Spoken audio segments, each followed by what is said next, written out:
आप सभी को नमस्कार। आइए सुनते हैं महान ऋषि विभांडक की कहानी, जिनका वीर्य एक हिरणी के गर्भ में स्थापित हुआ, जिससे कि महान ऋषि श्रृंगी जी का जन्म हुआ, जिन्होंने दशरथ जी के यहां जाकर पुत्र श्री यज्ञ करवाया था। मुझे कुछ भी भला बुरा कहने से पहले या अपने मन में अपनी भावनाओं को आहत करने से पहले मैं आपसे अनुरोध करूंगा कि इस कहानी को आप अंत तक अवश्य सुनिए। तो आइए महाभारत के वन पर्व के अध्याय 110 से इस कहानी को प्रारंभ करते हैं। एक बार महर्षि लोमश ने राजा युधिष्ठिर को श्रृंगी ऋषि की कथा बताते हुए कहा कि श्रृंगी ऋषि का जन्म एक हिरणी के गर्भ से हुआ था और उनके पिता कश्यप मुनि के पुत्र महर्षि विभांडक थे।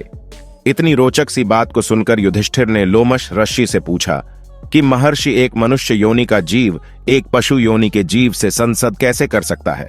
यह ना तो धर्म सम्मत है और न ही व्यवहार सम्मत है। और फिर इस संसर्ग से एक बच्चे की प्राप्ति कैसे हो सकती है? और इस प्राकृतिक संसर्ग से जन्मा हुआ बच्चा एक महान ऋषि कैसे हो सकता है?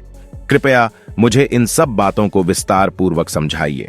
तब लोमश ऋषि ने युधिष्ठिर जी को सारी कथा विस्तार पूर्वक बताएं। उन्होंने कहा कि महर्षि कश्यप के पुत्र महर्षि विभांडक तपस्वियों में अग्रणी थे। वे एक कुंड में रहकर बहुत तपस्या किया करते थे।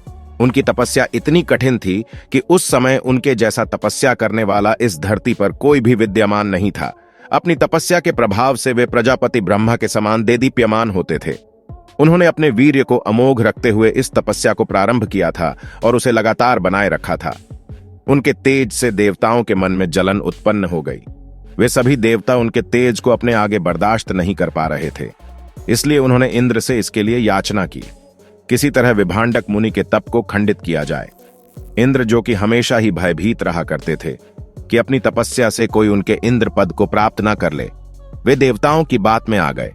उन्होंने विभांडक मुनि की तपस्या को भंग करने के लिए अपनी अप्सराओं में सबसे श्रेष्ठ अप्सरा उर्वशी को उनके पास भेजा। उर्वशी अपने पूरे सौंदर्य के साथ विभांडक मुनि की तपोस्थली पर जा पहुंची। वहां पर विभांडक मुनि कुंड में ध्यान लगाए तपस्या में लीन थे। वहां जाकर उर्वशी ने अपने सौंदर्य का जादू बिखेरना प्रारंभ कर दिया। उसने बड़ी ही सुंदर सी संगीत की ध्वनि उत्पन्न की। साथ ही अगल बगल के वातावरण पर भी उसने माधुरी का ऐसा मोहक सम्मोहन डाल दिया जिससे कि आशी का मन अपनी तपस्या से बाहर निकल आया।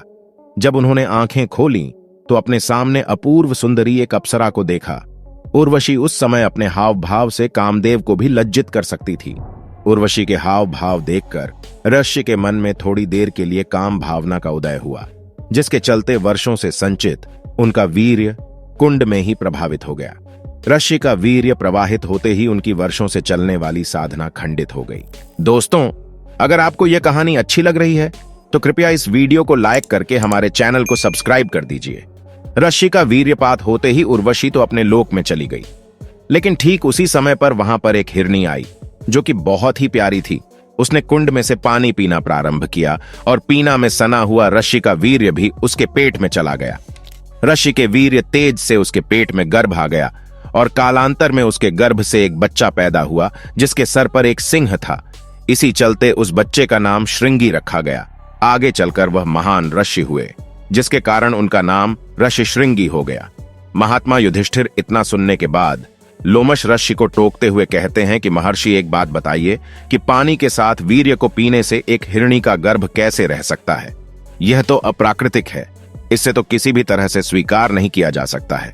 तब महर्षि लोमश बताते हैं कि वह हिरणी कोई कम हिरणी नहीं थी, बल्कि अपने पूर्व जन्म में एक देवकन्या थी। उसे श्राप मिला था कि वह देवकन्या से पशु योनि में अवतरित हो जाएगी। ब्रह्मा जी ने उसके श्राप से मुक्ति का उसे उपाय बताया था कि जब विभांडक ऋषि का वीर्य वह अपने गर्भ में धारण करेगी और एक पुत्र को उत्पन्न कर देंगे तो वह श्राप से मुक्त होकर के वापस देवकन्या बन जाएगी। महर्षि लोमश कहते हैं कि प्रजापति ब्रह्मा की कोई भी बात कभी भी असत्य नहीं हो सकती है और इसीलिए उनकी वाणी को सत्य करने के लिए कभी कभी कुछ परलौकिक चीजें हो जाती हैं जिन्हें हम सामान्य मनुष्य अपनी मेधा से समझ नहीं सकते हैं। फिर वे कथा को आगे बढ़ाते हुए कहते हैं कि क्योंकि वह विभांडक ऋषि के पुत्र थे, इसलिए विभांडक ऋषि ने उस बच्चे का लालन पालन अपने ही पास किया, लेकिन एक स्त्री के चलते उनका तप खंडित हुआ था। इसलिए विभांडक ऋषि के मन में स्त्री के प्रति द्वेष उत्पन्न हो गया था। वे अपने पुत्र को स्त्री की परछाई से भी दूर रखना चाहते थे। इसीलिए वे एक जंगल में ले जाकर के उसकी परवरिश करने लगे, जो कि नगर से बहुत ही दूर था।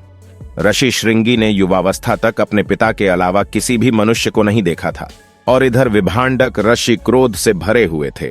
उनके क्रोध के कारण उस नगर में, जो कि जंगल से सटा हुआ था, वहां अकाल पड़ गया। वह नगर अन्न देश कहलाता था और वहां के राजा थे राजा रोमपद, पर कहीं कहीं उन्हें लुप्त भी कहा गया है, लेकिन अधिक जगह पर उनका नाम रोमपद ही आता है। तो राजा रोमपद के राज्य में अकाल पड़ गया और वह अकाल लंबा चलने लगा, क्योंकि विभांडक ऋषि का क्रोध शांत हो ही नहीं रहा था। राजा रोमपद बहुत प्रयास करके हार गए, लेकिन उनके राज्य से अकाल जाने का नाम नहीं ले रहा था। तब रोमपद ने विभिन्न विद्वानों को अपने पास बुलाया और उनसे इस अकाल को दूर करने का उपाय पूछा। तब शास्त्रों में निपुण विद्वानों ने अपने गुणों से यह निष्कर्ष निकाला कि यदि किसी भी तरह श्रृंगी ऋषि के कदम राजा रोम के नगर में पड़ जाएंगे तो यह अकाल समाप्त हो जाएगा। राजा राम अयोध्या के राजा दशरथ के परम मित्र थे।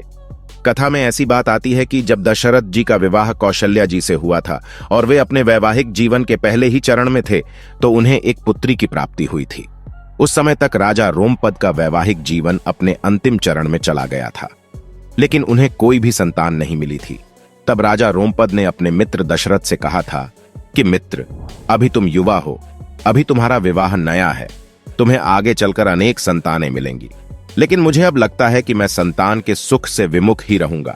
मैं चाहता हूं कि तुम अपनी पुत्री को मुझे दे दो, ताकि मैं भी अपने जीवन में संतान सुख का अनुभव कर सकूं। महाराज दशरथ अपने मित्र का मन रखने के लिए अपनी पुत्री को राजा रोमपद को दे देते हैं। उस पुत्री का नाम राजा रोमपद शांता रखते हैं। इधर जब विद्वान लोग उन्हें बताते हैं कि किसी तरह ऋषि श्रृंगी को अपने राज्य में बुला लीजिए, उनके कदम जब आपके राज्य में पड़ेंगे तो वर्षा होगी, तो राजा रोमपद उन्हें बुलाने का प्रयत्न करना प्रारंभ कर देते हैं। उन्हें पता चलता है कि ऋषि श्रृंगी जी ने अभी तक किसी भी मनुष्य को नहीं देखा है और ना ही उन्होंने आज तक अन्न ग्रहण किया है, क्योंकि वह जंगल में रहते थे और कंदमूल फल खाकर ही अपना जीवन बिताते थे। तब राजा रोमपद ने अपने नगर से कुछ सुंदर स्त्रियों को चुन करके उनके आश्रम में भेजा। वे स्त्रियां उनके आश्रम के नजदीक ही एक आश्रम बनाकर रहने लगीं। वह ऋषि श्रृंगी के यहां तब जाती थीं जब उनके पिता विभांडक अपनी तपस्या के लिए कुंड में चले जाते थे। वहां पर जाकर वे ऋषि श्रृंगी को तरह तरह की चीजें दिखाती और उन्हें तमाम मीठी बातें बताती। ऋषि श्रृंगी के मन में उनके प्रति मातृत्व का ही भाव था, क्योंकि उनका परिचय काम वासना से कभी हुआ ही नहीं था। ऋषि श्रृंगी का हृदय अत्यंत निर्मल था। वे उन स्त्रियों से मित्रवत व्यवहार करते हुए मातभाव से उनके साथ संवाद करते थे। एक दिन उन स्त्रियों ने उन्हें लड्डू लाकर खाने को दिया। क्योंकि वह जंगल में रहकर कंदमूल फल खाते थे, तो उन्हें शर्करा की मिठास के बारे में मालूम नहीं था। जब स्त्रियों ने उन्हें मोदक खाने को दिया तो उन्हें लगा कि यह कोई विशेष तरह का फल है। उन्होंने कहा कि मैंने अपने जीवन में इतना मीठा फल नहीं खाया है। तब स्त्रियों ने कहा कि हमारे यहाँ पर ऐसे फल बहुत मात्रा में होते हैं। अगर आप चाहे तो हम आपको इन फलों को दिखा सकते हैं और भरपेट आप इनका भोग लगा सकते हैं। आप चाहे तो हमारे साथ हमारी जगह पर चलिए। तब ऋषि श्रृंगी अपने पिता को बिना बताए राजा रोमपद के यहां जाने को तैयार हो गए। वह उन स्त्रियों के साथ राजा रोमपद के नगर पहुंच गए। जैसे ही ऋषि श्रृंगी का पहला कदम राजा रोमपद के नगर में पड़ा, वैसे वहां पर बारिश प्रारंभ हो गई और राजा रोमपद के राज्य से अकाल की समाप्ति हो गई। लेकिन वे जानते थे कि ये एक छल है। उन्हें यह डर था कि कहीं विभांडक ऋषि वापस आकर उन्हें श्राप न दें।